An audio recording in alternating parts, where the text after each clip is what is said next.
우리가 믿는 하나님은 축복의 하나님이십니다.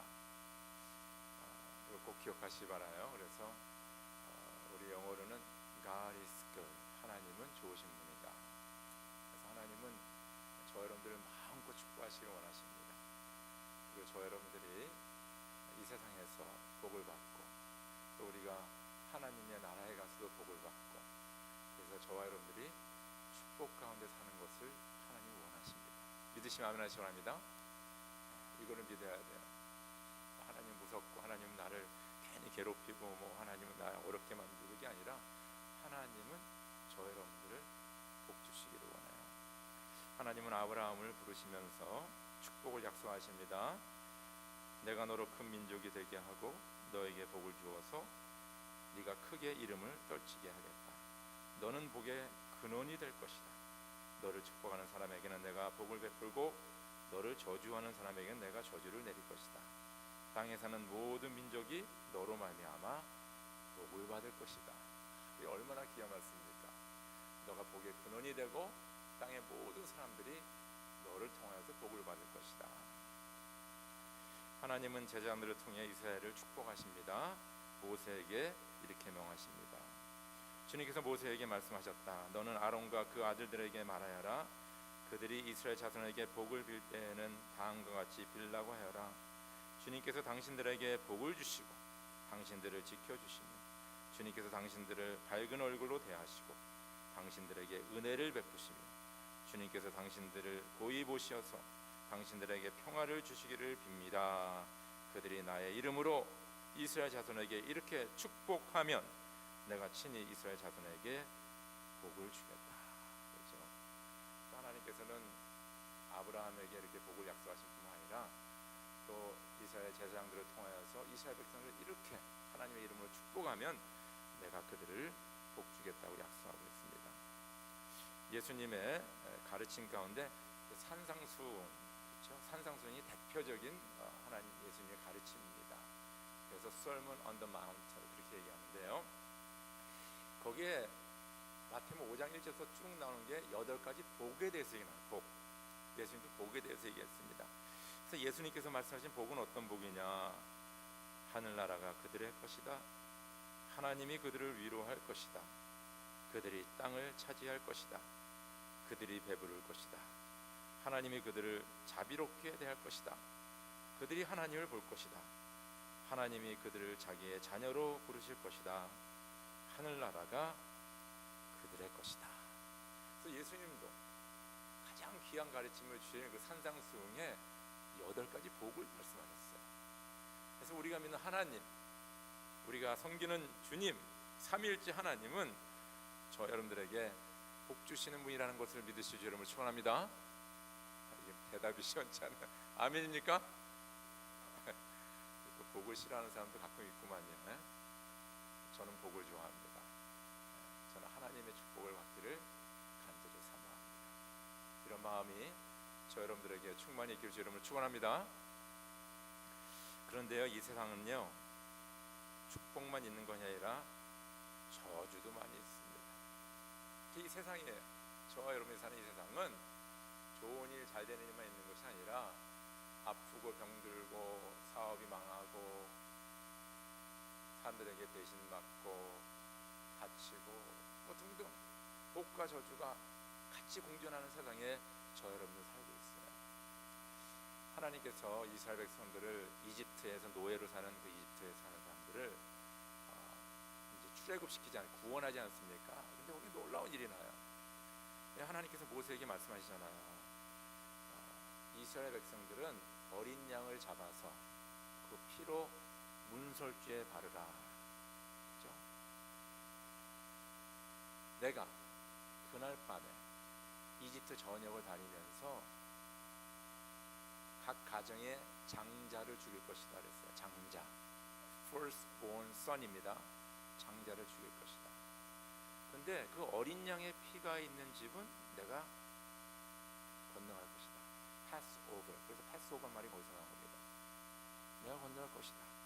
그러나 그 피가 없는 집은 내가 그 장자를 죽일 것이다.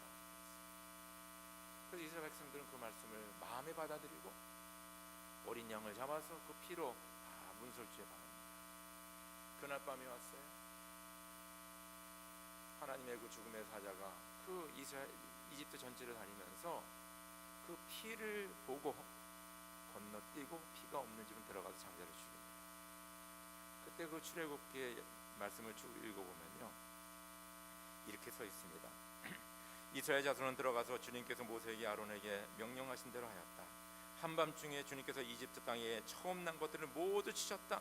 임금 자리에 앉은 바로의 맏아들을 비롯하여 감옥에 있는 포로의 맏아들과 짐승의 맏배까지 모두 치시니 바로와 그의 신하와 백성이 그날 한밤중에 모두 깨어 일어났다. 이집트에 큰 통곡 소리가 났는데 초상을 당하지 않은 집이 한 집도 없었다. 여러분, 여기서 아주 너무나 선명하게 그림이 그려지지 않습니까? 어린 양의 피를 바른 집은 구원을 받아서 얼마나 기뻐했겠습니까?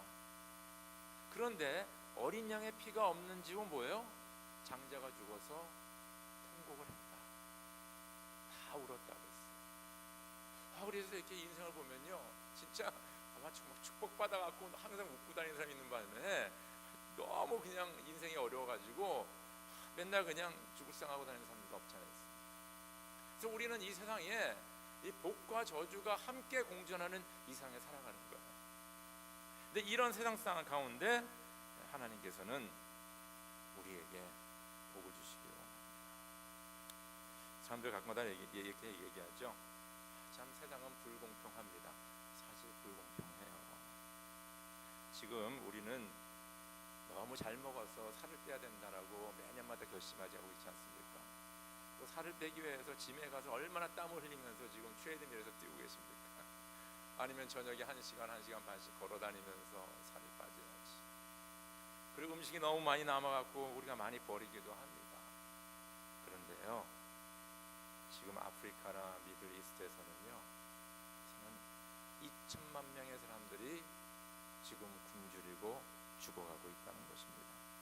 특별히 나이지리아, 소말리아, 사우스수단, 예멘, 거기는 비근과 굶주림에 시달리고 있다는 것입니다. 1994년에서 98년까지 세계 이 헝거리에 대한 연구하는 기관의 조사에 의하면 우리의 그 동족 북쪽에서 적게는 25만 명, 많게는 350만 명이 굶주려서 죽었다고 합니다. 우리는 다 같은 하늘에 살고 있는데, 같은 하늘 밑에 살고 있는데, 우리들은 지금 너무 멍게 넘쳐가지고 갖다 버리기도 하고 이 살을 빼기 위해서 그냥 열심히 운동하면서, 그런데 지금 이 똑같은 시간에 북한이라든가 나이지리아, 사우스수단, 소말리아, 예멘 이런 데서는 사람들이 지금 굶어 죽어가고 있다는 것입니다. 아마 오늘 이곳에 앉아 있는 계신 분들 외에도 매일매일 천국의 삶을 사는 분들 계실 것이고, 또 어떤 분들은 I hope not, 반면에 하루에도 지옥을 몇 번 왔다 갔다 하는 분들이 혹시 있을 수도 있습니다. 이해가 되십니까? 우리는 이런 복과 저주가 엇갈리고 왔다 갔다 하는 그런 세상에 저와 여러분들은 살고 있습니다. 이것이 현실이에요. 하나님께서 이제 이스라엘 백성들을 가나안 땅에 들어가게 하셨습니다. 그 가나안 땅을 정복하게 하셨어요. 그렇죠? 근데 이 가나안 땅을 정복하기 전에 모세는 그 시내 광야에서 이렇게 얘기합니다. 오늘 우리가 신명기 11장 26절에서 30절 우리가 이건 다시 한번 읽을까요? 다시 한번 읽읍시다. 시작. 보십시오, 내가 오늘 당신들 앞에 복과 저주를 내놓습니다. 오늘 내가 당신들에게 명하는 주 당신들의 하나님의 명령을 귀담아 듣는 사람은 복을 받을 것이며, 두 당신들의 하나님의 명령을 귀담아 듣지 않고 오늘 내가 당신들에게 명한 그 길을 떠나 당신들이 알지 못하는 다른 신들을 따르는 사람은 저주를 받을 것입니다. 주 당신들의 하나님이 당신들이 들어가서 차지할 땅으로 당신들을 인도하여 들으실 때 당신들은 그리심산에서 축복을 선포하고 에발산에서 저주를 선포하십시오. 이 두 산은 요단강 서쪽에 있습니다. 모래상수리 나무 곁 길과 맞은편 요단강에서 서쪽으로 얼마만큼 들어간 곳에 있고 요단 계곡 아라바에 살던 가나안 사람의 영토에 속합니다. 자, 하나님께서는 이스라엘 백성을 축복하셔서 출애굽시키시고 40년 광야 생활을 하게 하고 그래도 가나안 땅을 주셨어요. 축복으로 주셨어요. 가나안 땅을 차지했습니다. 거기는 빈 땅이 아니었고 거기에는 7 족속이 있었습니다. 그들을 물리치고 그 땅을 정복하는데 하나님은 모세를 통하여서 내가 너희들이 그 땅을 줬고 너희가 그 땅을 점령하는 내가 이 복과 저주를 너희 앞에 내놓는다라고. 그 땅에 가면 뭐 젖과 꿀이 오르고 뭐 잘 먹고 잘 살 수 있고 뭐 여러 가지 뭐 농사도 하고 건물도 짓고 집도 갖고 뭐 가축도 기르고 여러 가지 좋은 일도 많이 있겠지만은 하여튼 그 땅에는 이 복과 저주가 너희들 앞에 있다라고 분명히 얘기하고 있다는 것입니다. 하나님은 경고하십니다. 저희들에게 인생은 복만 있는 것이 아니라 저주도 있다는 것을 분명히 얘기합니다. 그러면서 이스라엘 백성을 향하여서 너희는 택하라는 거예요. 내가 너에게 명한 하나님의 말씀을 귀담아 듣고 행할지 아니면 그 말씀을 귀담아 듣지 않고 우상을 따라 섬기며 살아갈지 택하라고 말씀하고 있다는 것입니다. 축복의 일은 선택이라고 말씀합니다. 우리가 구원받은 것은 하나님의 은혜예요. 내가 아무것도 안 했을 적에 내가 죄 가운데 있을 적에 진정 주님께서 내 마음에 찾아오셔서 예수를 믿게 하시고 고백하게 하시고 그리고 저희로 하여금 하나님의 자녀로 삼아주셨으며 내가 한 게 하나도 없어요. 그러나 믿는 사람들은 이제부터 매일매일 삶 속에서 하나님을 택해야 되고 하나님의 말씀을 붙잡고 순종해야 된다는 것입니다. 매일 인생을 살아가는 저 여러분들은 개인적으로 선택의 자유가 있습니다. 선택의 자유가 있어요. 일이 잘 되면 내 탓이고 잘못되면 누구 탓이라 그래요? 저만 하는 얘기인가? 조상 탓이다 그래요. 그래서 뭐 아버지 엄마가 뭐 잘 못해줬다, 뭐 왜 우리 집안은 왜 이렇게 못 사느냐, 뭐 이런 얘기해요, 이런 얘기. 그럼 뭔가 좀 잘하면 다 자기가 자수성가했다는 거예요. 내가 열심히 일해서, 내가 똑똑해서, 뭐 이렇게 자기한테 크레딧을 돌립니다. 안 되면 부모 탓하고 조상 탓하고. 그런데 여러분들 가만히 보면 저 여러분들이 지금 혹시 어려운 가운데 문제 가운데 뭐 여러 가지 어딕션이라든가 뭐 이런 것도 있는 거 있잖아요. 다 가만히 보면 그 나쁜 길을 빠지고 나쁜 행동을 하고 그것 때문에 인생을 망치는 어려운 가운데 있는 그 중심에는 누구의 결정이 있었냐? 내 결정이 있었던 거예요. 마약하는 것도 그래요. 누가 뭐 마약을 입에다 막 집어넣습니까? 내가 마약을 선택하는 거지. 술 마시는 것도 마찬가지입니다. 누가 알코올릭 뭐 대라고 막 그랬어요? 내가 그를 택하는 거죠. 공부하는 것도 마찬가지예요. 누구는 좋은 대학 가고 누구는 좋은 대학 가고 얘기하는데 결론적으로는 우리에게도 다 공부할 수 있는 기회가 있었는데 내가 공부를 안 한 거예요. 사람을 만나는 걸 봅니다. 저 사람이 나를 배신하고 나에게 뭐 이렇게 얘기하는데 사기 맞고 오는 것도 뭐예요? 거기에 귀가 싹 돌려가지고 여기다 투자하면 다 좋아 버려갖고 거기다 간 건데 내가 그 가운데 있었던 거예요. 어떤 의미면 우리는 하나님의 음성과 하나님의 말씀보다는 세상의 음성과 내 마음속에 들려지는 그 고소한 말소리에 그거를 듣고 우리가 선택하게 됩니다. 그리고 선택은 그냥 하나의 선택으로 끝난 것이 아니라 나중에 엄청난 결과를 가지고 오게 된다는 것입니다. 가만히 생각하세요.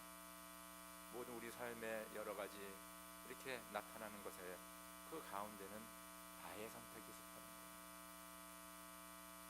주님께서는 우리에게 축복의 길과 저주의 길을 이렇게 보여주시는 거예요. 가나안 땅을 차지하는 이스라엘 백성들에게 여기 이렇게 축복이 있다, 여기 저주가 있다. 너희가 어느 길을 가야 될지 너희가 선택하라라고 말씀하고 있다는 것입니다. 저 여러분들 다 성인들이잖아요. 그래서 우리는 선택을 해야 됩니다. 비즈니스 할 때 선택해야 되고 누구를 만날 때 선택해야 되고 우리는 매일매일 선택하는 거예요. 그러나 근본적으로 주님께서는 복과 저주의 현실 속에서 너희가 축복을 선택하기를 원한다고 주님 말씀하고 있다는 것입니다. 우리 여호수아 8장 30절 31절 한번 같이 읽읍시다. 시작. 그때 여호수아가 이스라엘의 하나님 여호와를 위하여 에발산에 한 제단을 쌓았으니 이는 여호와의 종 모세가 이스라엘 자손에게 명령한 것과 모세 율법서에 기록한 대로 쇠 연장으로 다듬지 아니한 쇠 돌로 만든 제단이라.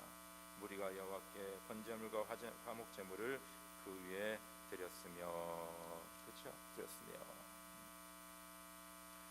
여기서 참 아까 우리가 신명기를 읽었는데 그거 약간 이 지금 여호수아가 행한 게 약간 반대가 되는 겁니다. 혹시 이거를 여러분들 노리셨는지 모르겠는데 신명기에서는 뭐라고 했냐면요, 그리심산에서 축복을 선포하고 에발산에서 저주를 선포하라 그랬어요. 나중에 자주 한번 체크해 보세요. 근데 여호수아와 그 백성들이 가나안 땅을 정복하고 그 그리심산과 에발산에 와서 여호수아는 하나님의 제단을 저주를 선포하라는 에발산에다 세웁니다. That's very interesting, 그렇죠? 당연히 하나님의 축복하라는 그 그리심산에다가 제단을 쌓고 거기서 예배를 드리고 거기서 번제와 화목제를 드리고 거기서 하나님의 말씀을 그 돌에 새기고 거기서 하나님의 말씀을 선포해야 되는 게 당연하지 않냐라고 우리는 생각할 수 있는데 반대로 했어요. 저주를 선포하라는 에발산에 올라가서 에발산에 제단을 쌓고 에발산에서 말씀을 돌에 새기고 그리고 율법을 낭독한 것을 우리가 알 수 있습니다. 여러분 1999년도 2000년도 초에 가지고 가게에 흐르는 저주를 끊자 이런 책들이 많이 나왔어요. 또 목사님 중에서 그거 가지고 설교하신 분들 꽤 됩니다. 그래서 어느 집안에 이런 나쁜 일이 있은 게 이제 DNA처럼 줄줄줄 흘러나와가지고 그 집안은 이 모든 이렇게 저주로 이렇게 된다. 우리 예수 믿는 사람은 그거를 끊어야 된다. 이제 그게 이제 요점입니다. 근데 저는 그것을 그렇게 보지 않고 오늘 하나님께서 이스라엘 백성들에게 축복과 저주의 길을 보여주시면서 너희가 택하라. 어떤 내려오는 저주 그런 거를 끊는 개념보다는 저 여러분들이 오늘 어디를 택하느냐에 따라서 우리의 인생과 우리의 자녀들과 자손의 인생이 달라진다는 거죠. 할렐루야. 할렐루야. 이건 너무 중요한 개념이에요. 오늘 저 여러분들이 어떤 선택을 하느냐에 따라서 이것이 달라진다는 것입니다. Even though 이게 저주의 산 에발산일지라도, 그렇죠? 지금 상황이 너무 극하고 모든 일이 안 되고 뭡니까?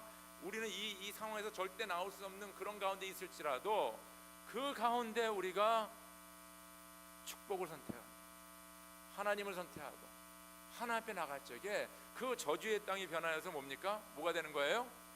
축복의 땅으로 변하는. 할렐루야. 바로 이것을 저 여러분들 붙잡아야 됩니다.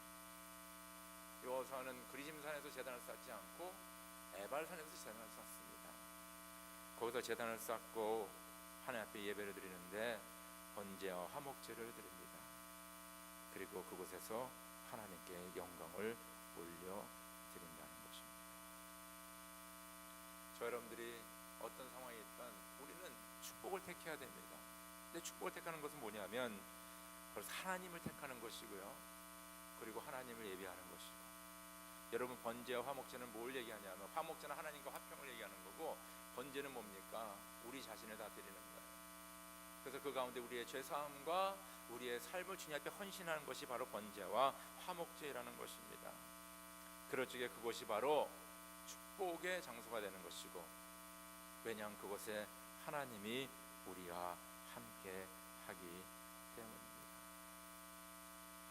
예수님께서는 천국 복음을 우리에게 주셨어요. 그리고 천국 복음을 전파하셨는데 예수님의 그 복음의 메시지는 뭐냐면요, 누가복음 8장 1절에 그때 예수께서 고을과 마을을 두루다니시면서 하나님의 나라를 선포하며 그 기쁜 소식을 전하셨다.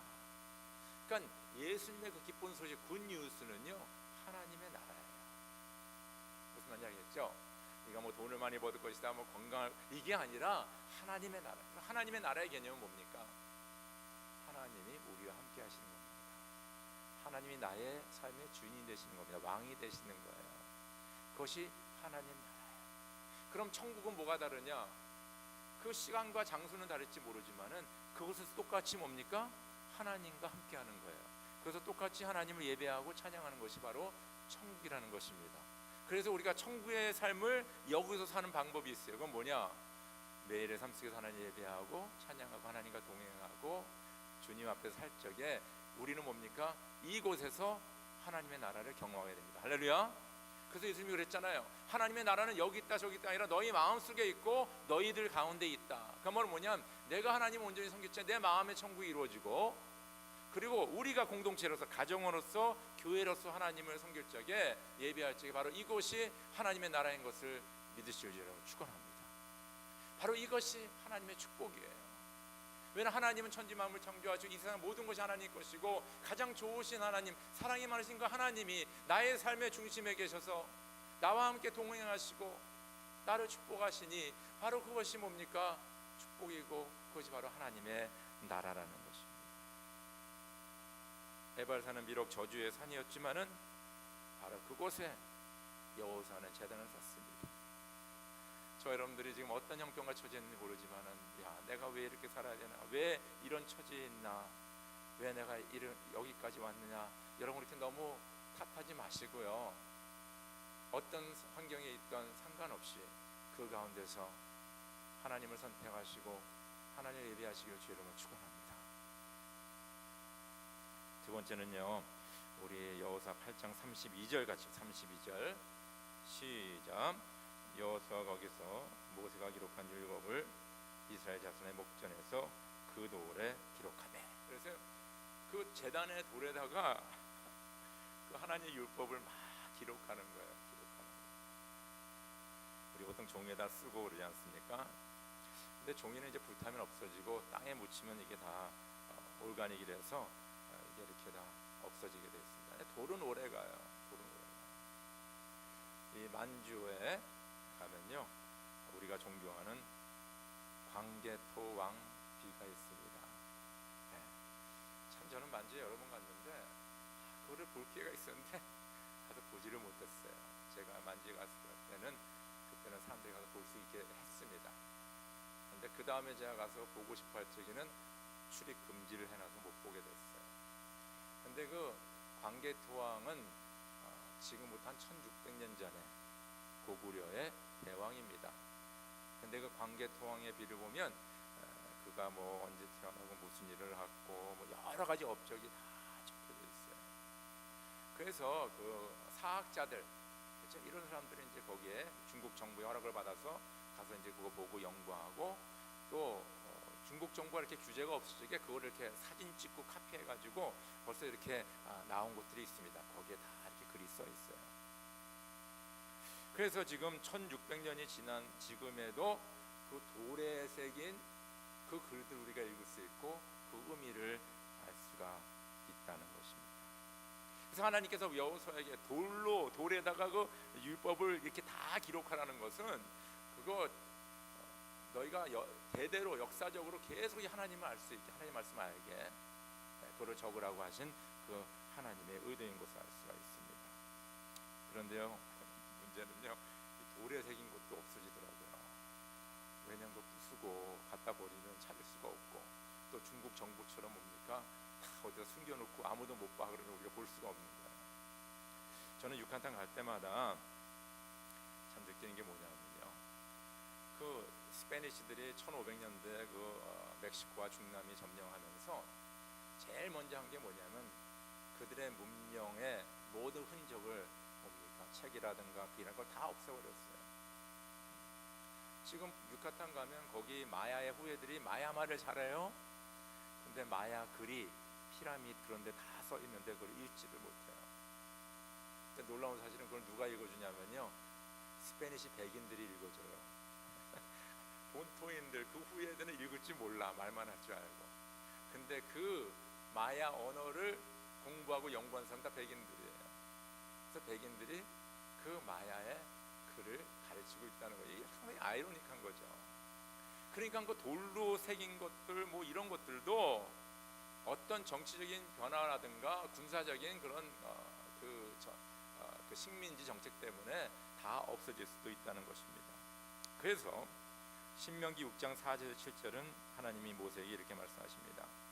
이스라엘은 들으십시오. 주님은 우리 하나님이시요 주님은 오직 한 분뿐이십니다. 당신들은 마음을 다하고 뜻을 다하고 힘을 다하여 주 당신들 하나님을 사랑하십시오.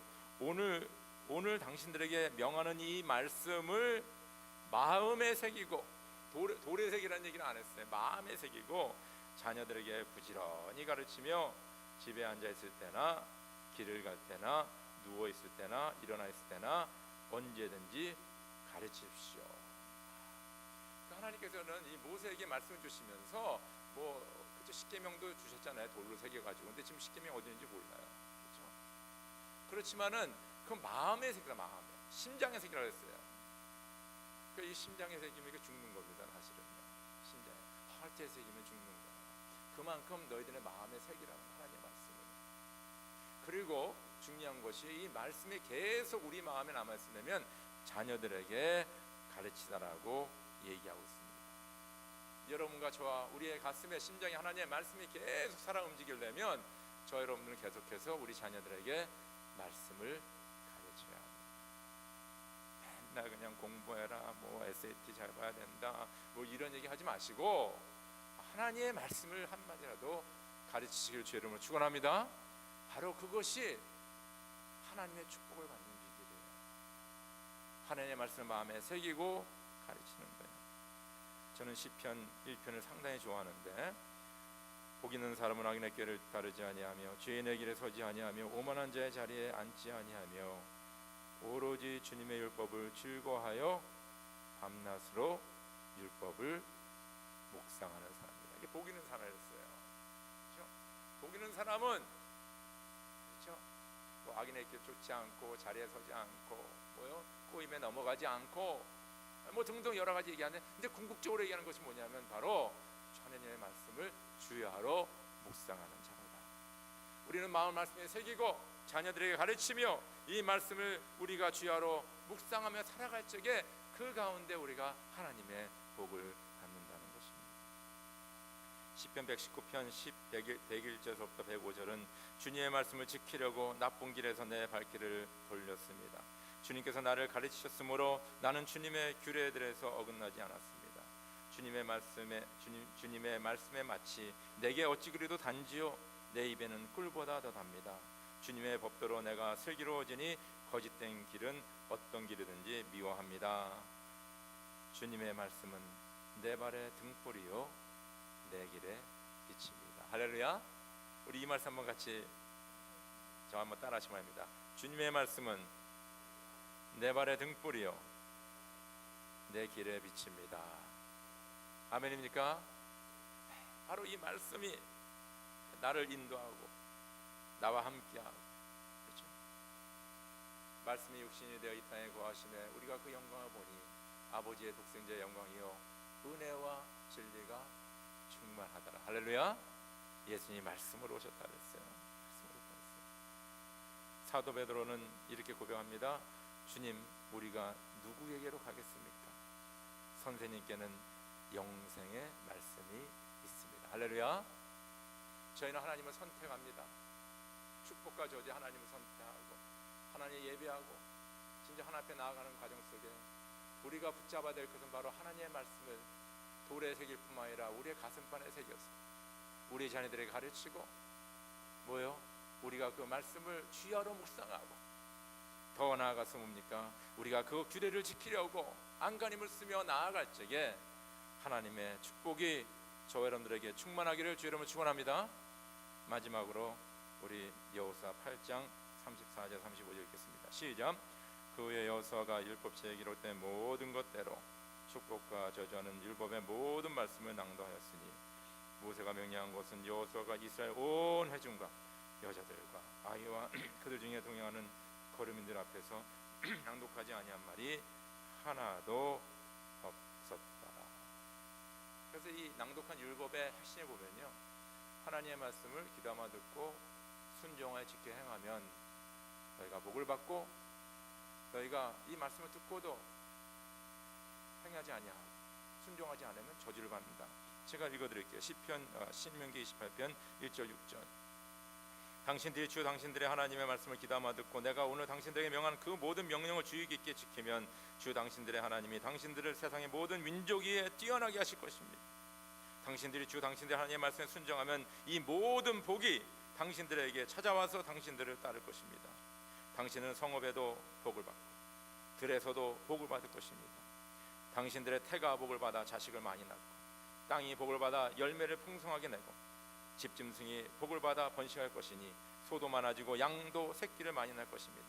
당신들의 곡식 광주리도 반죽 그릇도 복을 받을 것입니다. 당신들은 들어와도 복을 받고 나가도 복을 받을 것입니다. 할렐루야.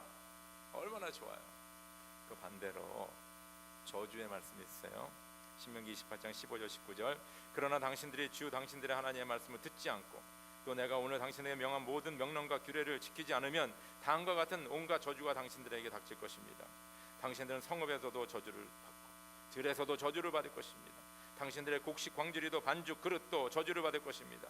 당신들 몸에서 태어난 자녀와 당신들 땅의 곡식과 소새끼와 양새끼도 저주를 받을 것입니다.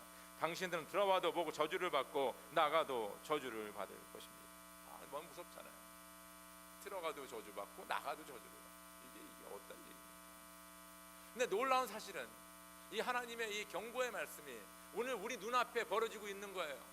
우리 눈앞에 진짜 복을 받는 사람이 있는 반면에 우리 눈앞에 저주받는 사람들이 있다는 거예요. 이 세상을 다 바라봐도 진짜 복받은 나라가 있고 저주받은 나라가 진짜 우리 눈에 이렇게 보이지 않습니까, 여러분들? 이것이 지금 이 현실이에요. 저 여러분의 현실. 이 현실 가운데 주님은 우리에게 말합니다. 너희는 축복을 선택하라. 나는 축복의 하나님. 난 너희들을 복주기를 원한다. 너희는 나를 인정하고 나를 예배하고 나 앞에 나와라. 내 하나의 말을 마음에 새기고 말을 지켜라. 내가 너희들에게 이 말을 얘기한다. 너희가 오늘 선택하라라고 말씀하고 있다는 것입니다. 2019년도 한 해 하나님은 저 여러분들을 축복하시기를 원합니다. 진짜 하나님은요 축복의 하나님이세요. 저 여러분들이 하나님의 말씀을 붙잡고 하나님을 예배하며 자녀를 가르치고 나아가면요 저는 어떤 환경 가운데서도 하나님 우리와 함께 하시고 하나님의 나라 우리 삶에 우리 내 개인의 삶에 우리 가정에 이루어짐으로 말미암아 바로 그것이 하나님의 나라 축복인 것을 믿으실 줄로 축원합니다. 하나님의 축복이 여러분의 가정에 이 교회에 충만하기를 주의 이름으로 축원합니다. 우리 함께 기도드리겠습니다.